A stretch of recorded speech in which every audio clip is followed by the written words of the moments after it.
Hola, ¿qué tal? Sean todos bienvenidos a un episodio más de Servitel Sports. Estamos con Carlos Falla, jugador de fútbol del Deportivo La Guaira. Carlos, bienvenido a Servitel Sports. Muchas gracias. Muchas gracias, nada, agradecido por la oportunidad, el bonito tiempo de trabajo que uno pasa aquí. Y bueno, muy contento. A ver, Carlos, háblanos de tus inicios como futbolista, cómo vienes escalando, trabajando duro, porque todos sabemos que llegar, selección nacional, jugar profesional, es todo duro, pero ¿cómo fue ese trabajo, ese inicio, de ese poco a poco llegar a donde estás? Bueno, realmente empecé desde muy pequeño, desde los 3 añitos empecé a jugar fútbol. Creo que como todo futbolero nací con una pelota en los pies. Y bueno, fue gracias a mi mamá que como me pasaba mucho tiempo jugando en la casa, pues destruía muchas cosas, rompía mucho platos y eso. Y fue ella quien prácticamente me obligó a buscar un equipo, porque claro, con 3 años era muy difícil yo era muy pequeño y era muy difícil que por temas de salud te aceptaran en algún club. Y bueno, por la insistencia de ella, empecé jugando en el Cruzeiro, club que quedaba a 5 minutos de mi casa ahí en Valencia. Y ya a partir de ahí, bueno, el fútbol siempre lo he llevado en la sangre. Para mí el fútbol es mi vida, es mi pasión, y desde muy pequeño lo tuve bien claro. ¿Por dónde más pasaste en Valencia? O sea, pasas por el Sirio, ¿cómo fue tu carrera en ese fútbol menor? Que fue hace poco, pero fue hace tiempo también, por decirlo así. Bueno, empiezo en el Club Sirio, luego allí paso al Hogar Hispano. Me acuerdo que en ese momento, digamos que el fútbol se manejaba por academias, por colegios, todavía estaban los colegios de moda, y por los clubes sociales, ¿no? Paso al Hogar Hispano, luego paso a la Academia Norward, ahí en Valencia, y ya en la Academia Norward doy el salto a la Hermandad Gallega, que ya es donde empiezo digamos, a ver el fútbol de otra manera. Me acuerdo que mi primer entrenador, digamos, que me sentía ya como un profesional, era el profe Manolo Correa, que le tengo mucho aprecio, que fue la primera persona que nos trataba como profesionales y teníamos 11, 12 años. Nos exigía estar 1 hora y media antes de los partidos, llevar nuestro Gatorade, fruta, nuestra indumentaria. O sea, ahí fue que ya empecé digamos, como a profesionalizarme más, con tan solo 12 años. Que te diera el enfoque. Sí, exactamente. La disciplina, sobre todo, nos enseñó, más allá de todo lo que nos enseñó en el campo, la disciplina que tenía fuera del campo era fundamental para cualquier jugador. Luego doy el salto a la Academia de Puerto Cabello, que estaba recién fundada en ese momento.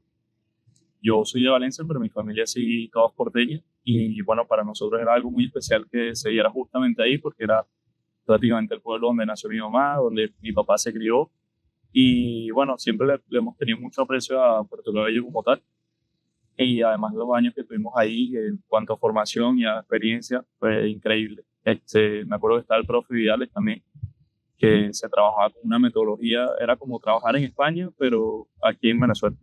La metodología con la que se trabajaba era sencillamente increíble. Y bueno, ya sumado a lo que te comentaba antes de la experiencia con el profe Manolo, sumado a la experiencia que sumé ahí en Puerto Cabello a nivel de conocimiento, de perfiles, digamos más dentro del campo, ya era como que sentía que estaba creciendo mucho. Y ese crecimiento que tuviste, que todos sabemos, todos los que hacemos fútbol en Venezuela, te lleva a España. Ahora bien, ¿cómo es ese impacto de llegar al momento? Porque a veces se trabaja para un fin, con una finalidad, pero cuando te dicen, mira, va a Europa, Sí. ¿cómo se siente eso? ¿Cuál es el impacto? Bueno, primero es una ilusión tremenda, porque es lo que tú dices, que uno prácticamente se prepara, el futbolista venezolano y sudamericano como tal, siempre tiene el sueño de jugar en Europa, porque al final es el fútbol, digamos, de élite. Y cuando te dicen que te llega la oportunidad de dar ese salto, obviamente es un shock al principio, porque si bien es algo que esperas para toda la vida, pero ya que lo tienes ahí, es como que impresionante. A mí me llega la oportunidad de ir a Holanda primero, con 17 años, yo era muy joven, y por supuesto que la ilusión era enorme. Llego ahí a Holanda, me acuerdo que un mes de prueba en el equipo, y al final, bueno, ustedes quisieron quedarse conmigo. Tenía que esperar que a los 18 años para poder firmar el contrato y luego hacerme ficha. Y esa experiencia como tal, no solo dentro del campo, sino el vivir solo, el tener que hablar en inglés, digamos, llevar una vida mucho más independiente, me hizo crecer y madurar muchísimo. Y bueno, lastimosamente, yo la casualidad que fue el año de la pandemia, yo había firmado contrato en enero del 2020 y en marzo llegó la pandemia. O sea, solo tuve oficialmente como 2 meses jugando con el equipo. Y a pesar de que no llegué a debutar en primera de Holanda, yo entrenaba todos los días con ellos. O sea, era dinámica el primer equipo y luego jugaba con la reserva. Y fue una etapa que me hizo crecer muchísimo, que me hizo valorar muchas cosas, sobre todo. Y creo que no la cambiaría por nada del mundo. Todo lo que he aprendido de eso. Qué bien. Y eso lo está demostrando acá en Venezuela.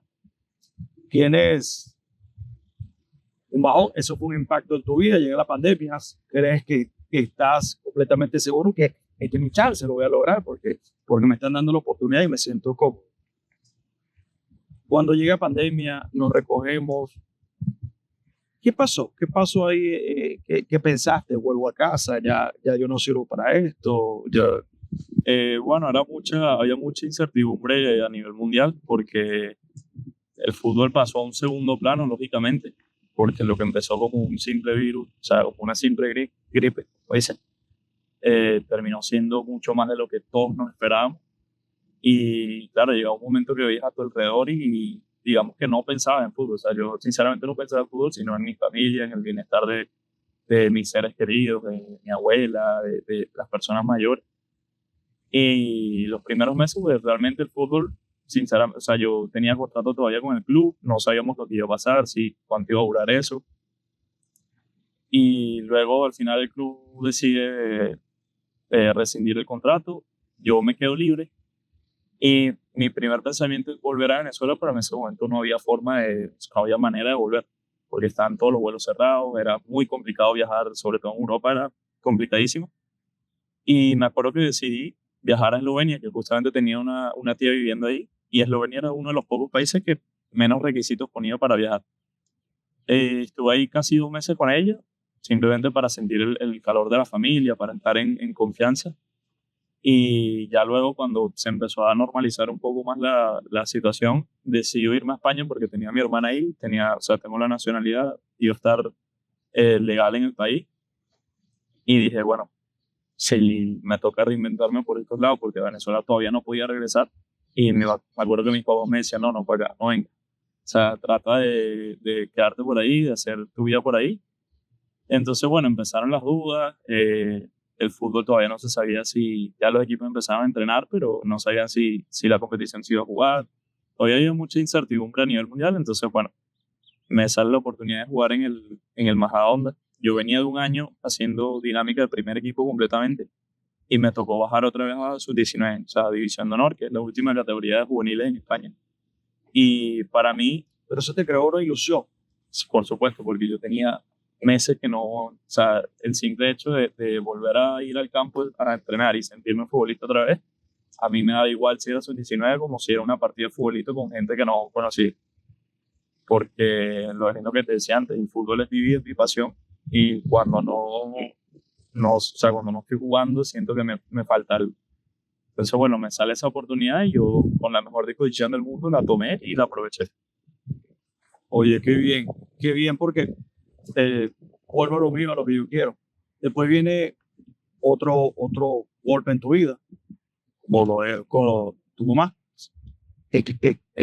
¿Cómo has logrado volver de nuevo al fútbol? Entendiendo que no se pasa el golpe, sino que uno aprende a vivir. Sí, mi vida cambió desde que empecé a ver eso, en vez de verlo como una debilidad, sino como una fortaleza.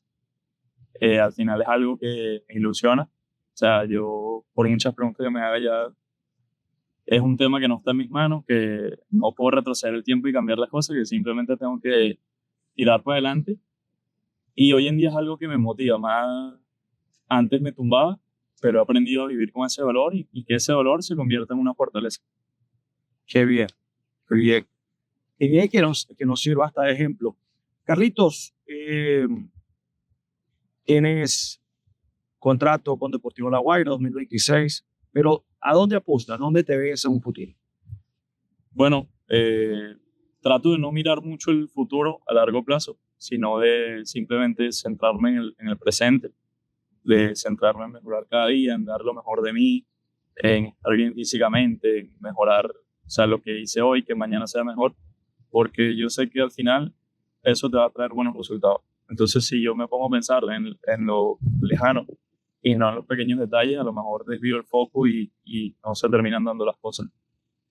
Lógicamente me gustaría volver al exterior. Sí, mi sueño siempre ha sido Europa y establecerme en Europa. Pero es lo que te digo, voy con calma. Estoy muy contento aquí con el club, con el grupo, con la dinámica de trabajo que llevamos. Y sobre todo muy ilusionado porque tenemos 2026 con la Copa Libertadores, la espinita de ganar la liga también. Creo que hay mucha ilusión, no solo personal, sino a nivel grupal. Y creo que estamos trabajando para tener un gran año. Falla, para despedirnos, yo quiero que nos regales un mensaje a todo Venezuela y a todos los que nos ven. Un hombre ya con experiencia, con los golpes que te ha dado la vida. ¿Qué le dices tú a esa persona y sobre todo a los jóvenes que están practicando fútbol? Bueno, lo que digo siempre, nunca desistir. Al final es bueno estar rodeado de personas que te quieran, que quieran lo mejor para ti. Y a eso, no tirar la toalla, a siempre ver las cosas desde el lado positivo. A veces duele, a veces es difícil, pero todo pasa por algo. En esta vida todo pasa por algo, tanto lo bueno como lo malo. Y bueno, como cuando una puerta se cierra, se abre una ventana. O sea, en la vida siempre hay segundas oportunidades, siempre hay revancha, pero eso pasa si tú te lo crees, si tú crees que eres capaz, si tú te mentalizas que eres capaz y bueno, la vida siempre hace segundas oportunidades y siempre vuelve a salir mejor. Qué bien, ya saben, toca una puerta, tal vez te abren una ventana. Carlos Falla, gracias. Gracias.